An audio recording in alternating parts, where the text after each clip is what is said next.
ಲೋಕಸಭೆಯ ವಿರೋಧ ಪಕ್ಷದ ನಾಯಕ ಮತ್ತು ಕಾಂಗ್ರೆಸ್ ಸಂಸದ ರಾಹುಲ್ ಗಾಂಧಿ ಇಂದು ಮಣಿಪುರದ ಜಿರಿಬಾಮ್ ಜಿಲ್ಲೆಯಿಂದ ಅಸ್ಸಾಂನಲ್ಲಿ ಆಶ್ರಯ ಪಡೆದಿರುವ ಜನರನ್ನ ಭೇಟಿ ಮಾಡಿದರು.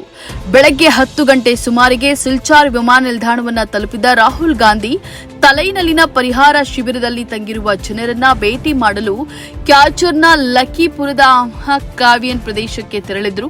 ತಮ್ಮ ಭೇಟಿಯ ವೇಳೆ ಅಲ್ಲಿ ನೆಲೆಸಿದಂತಹ ಜನರೊಂದಿಗೆ ಮಾತನಾಡಿದ ರಾಹುಲ್ ಅವರ ಸಮಸ್ಯೆಗಳನ್ನು ಸಂಸತ್ತಿನಲ್ಲಿ ಪ್ರಸ್ತಾಪಿಸಿರುವುದಾಗಿ ಭರವಸೆಯನ್ನ ನೀಡಿದರು. ಸ್ಥಳಾಂತರಗೊಂಡ ಜನರು ತಮ್ಮ ಮೇಲೆ ಪರಿಣಾಮ ಬೀರುವ ಸಮಸ್ಯೆಗಳ ಕುರಿತು ಗಾಂಧಿ ಅವರಿಗೆ ಜ್ಞಾಪಕ ಪತ್ರವನ್ನು ಸಲ್ಲಿಸಿದರು. ಮಣಿಪುರದ ಜಿರಿಬಾಮ್ನ ಸುಮಾರು 1700 ನಿವಾಸಿಗಳು ಕಳೆದ ತಿಂಗಳು ಜನಾಂಗೀಯ ಘರ್ಷಣೆಯಿಂದ ಪೀಡಿತ ರಾಜ್ಯದಲ್ಲಿ ಹಿಂಸಾಚಾರದ ಹೊಸ ಉಲ್ಬಣಗೊಂಡ ನಂತರ ನೆರೆಯ ಅಸ್ಸಾಂಗೆ ಪ್ರವೇಶವನ್ನ ಮಾಡಿದ್ರು. ಪರಿಹಾರ ಶಿಬಿರಕ್ಕೆ ತಮ್ಮ ಪ್ರವಾಸದ ನಂತರ ರಾಹುಲ್ ಗಾಂಧಿ ಅವರು ರಸ್ತೆಯ ಮೂಲಕ ಮಣಿಪುರದ ಜಿರಿಬಾಮ್ಗೆ ಪ್ರಯಾಣಿಸುತ್ತಾರೆ. ಅಲ್ಲಿ ಅವರು ಜಿರಿಬಾಮ್ ಹೈಯರ್ ಸೆಕೆಂಡರಿ ಶಾಲೆಯಲ್ಲಿನ ಪರಿಹಾರ ಶಿಬಿರಕ್ಕೆ ಭೇಟಿಯನ್ನ ನೀಡಲಿದ್ದಾರೆ.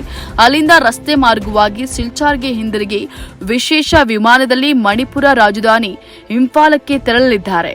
ಇಂಫಾಲ್ ತಲುಪಿದ ನಂತರ ಅವರು ರಸ್ತೆ ಮೂಲಕ ಚುರಾಚಂದ್ಪುರ ಜಿಲ್ಲೆಗೆ ಪ್ರಯಾಣಿಸಲಿದ್ದು ಟುಯಿಂಬಾಂಗ್ನಲ್ಲಿರುವ ಮಂಡಪ್ನಲ್ಲಿರುವ ಪರಿಹಾರ ಶಿಬಿರಕ್ಕೆ ಭೇಟಿಯನ್ನು ನೀಡುತ್ತಾರೆ.